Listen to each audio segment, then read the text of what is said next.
Hi guys. You probably noticed I'm in the same attire. My little, I can't get the hood up. The Mickey Mouth onesie. It's a staple of mine. Yeah,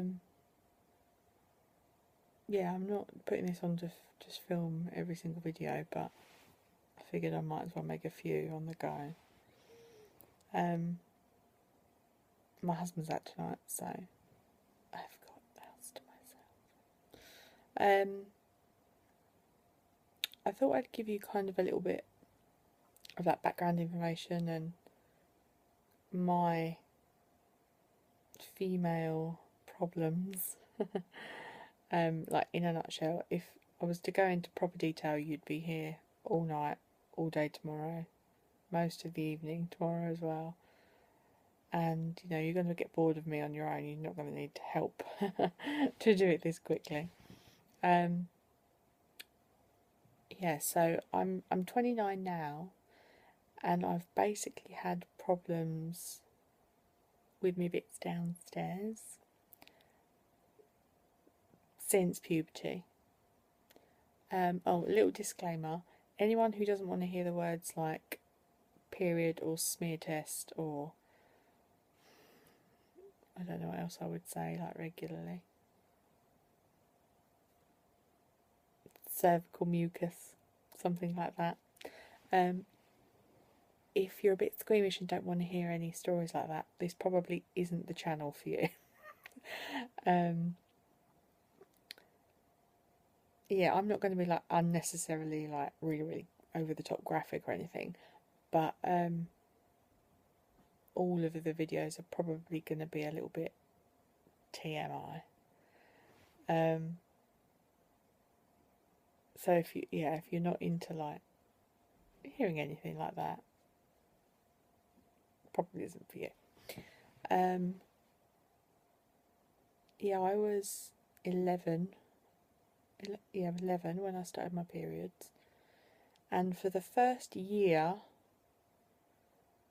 they're what I would call pretty standard, I guess. You know, pretty regular, and nothing kind of out of the ordinary. And I had about a year of it being like that, and then when I was 12 it all went to hell. I wasn't regular in the slightest. I would go from having like a 30-day cycle to a 10-day cycle to a 50-day cycle. It was so irregular it wasn't even funny, and no pattern to it, no rhyme or reason, nothing. And I was in so much pain and suffering so badly.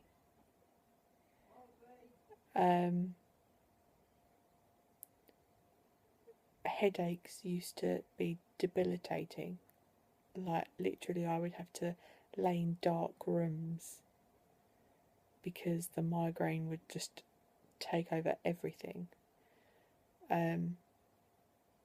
Breasts so tender that if someone brushed past me in the school hall, I would cry my eyes out. I mean, pathetic, I know how it sounds, but it would just make me burst into tears. It would hurt that bad. I used to lay in the fetal position because I would cramp so badly. It was horrific, absolutely horrific. And all of my friends at school would bleed for like 3 days, you know, only need a panty liner, you know, and have the balls to moan about it. And I'm like laying there, you know, anemic, looking like death, and they're ripping the piss out of me because I can't handle my period. And I still remember it. I mean, it was horrific then, you know, and I was a child, you know, I think what kids have to endure, you know, girls in particular, oh my God, it's horrific. You know, I still remember it being traumatic, you know. And even like sex ed classes, when they give you all that crap about, you know, in your whole lifetime you're only going to bleed like an egg cupful. I'm like, oh, give me a break. That's happened to me, you know, before I've gone to the toilet in the morning. That was ridiculous. My periods are so heavy, even now. I use a pack of towels and a pack of tampons together a day. And I usually bleed now for about 12 days is average. Fun, right? Good fun. So I've had that kind of for the most part. Sorry, I'm just adjusting my hand. My hand and my camera. So yeah, I've had problems like that from day one. But they were much more regular then than they are now. And I kind of made it through my teens with it being, you know, similar. You know, I would have different problems, but all within kind of the same, under the same umbrella. And I had everything. I had, you know, as far as the pill was concerned, I had Microgynon, Celeste. What is the one that I liked the least? They put me on one for acne as well, because I was just everything was giving me a side effect. So either it would make me gain a lot of weight, or like really bad headaches. I would be really sick. It would make me break out. So it was having one thing and then changing it so it combated that. It was ridiculous. I started on the first one, and the mini pill I had afterwards. I started the first one when I was 14. Not because I was sexually active then, I wasn't. But just to try and regulate my periods, make the pain less, make it more bearable. And then it just, nothing was working for me. So of course then comes the time when you need a contraceptive, as you're getting older. And I had everything. And now I can't have any of it anymore. I had, this isn't necessarily in order, I can't even remember what order and what age I was for lots of them now.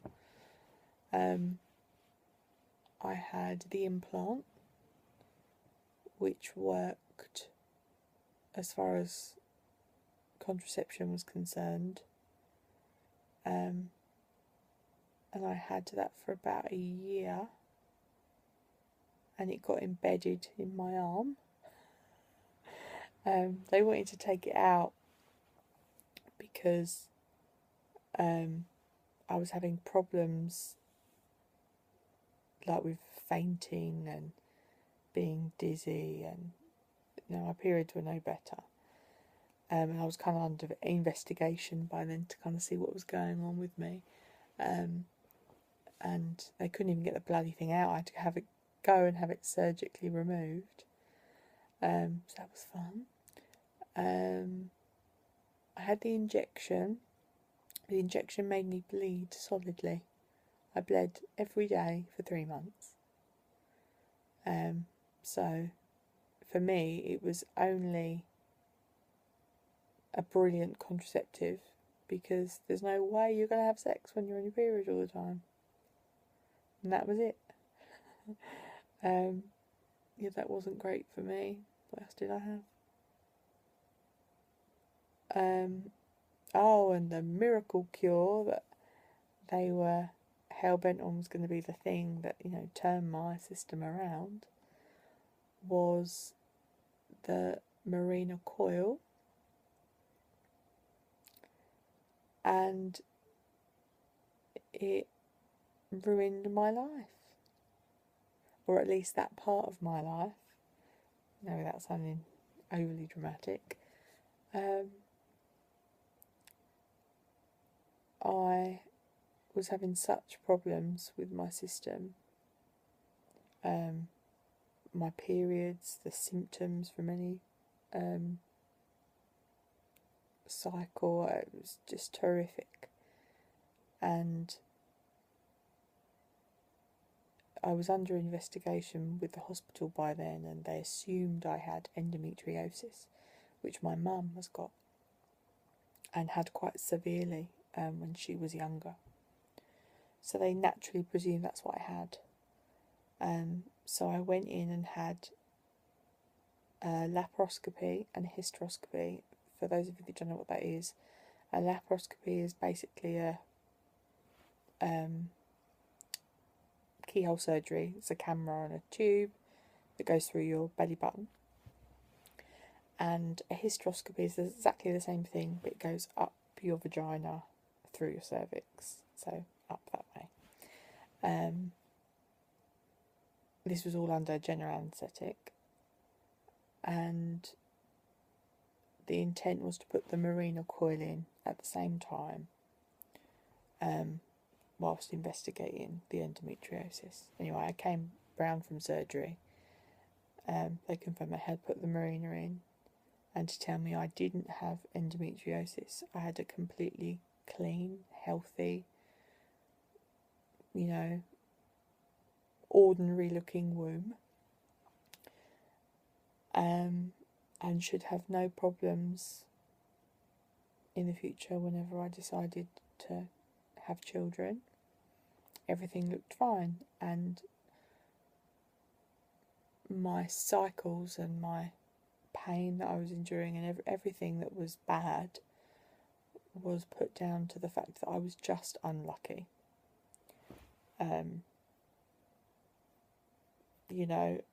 And hopefully the Mirena coil would be the thing that would turn it around for me, and I was not to worry anymore.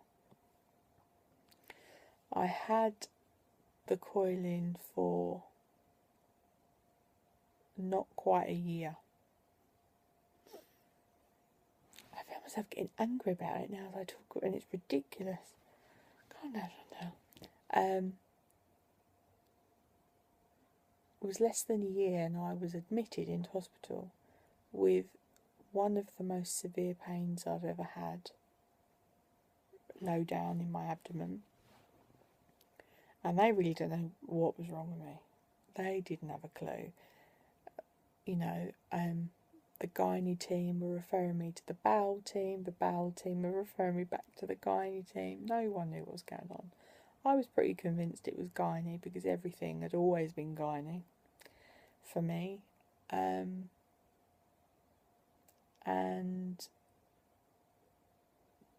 they put me under, I was in hospital for a couple of weeks, but eventually they put me under to have another laparoscopy, which they did, and I had a ton of scans and this, that and the other.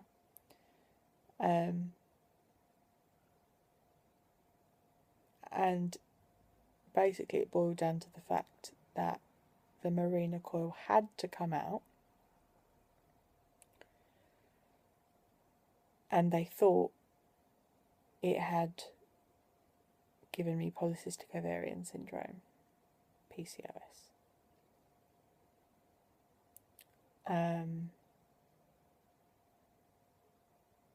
Less than a year prior, I did not have any cysts on my ovaries. I was told I still remember, a clean, healthy and ordinary looking womb. And told not to worry. The Mirena coil goes in, and months later, and there was 10 cysts on each ovary. And I was furious and devastated. And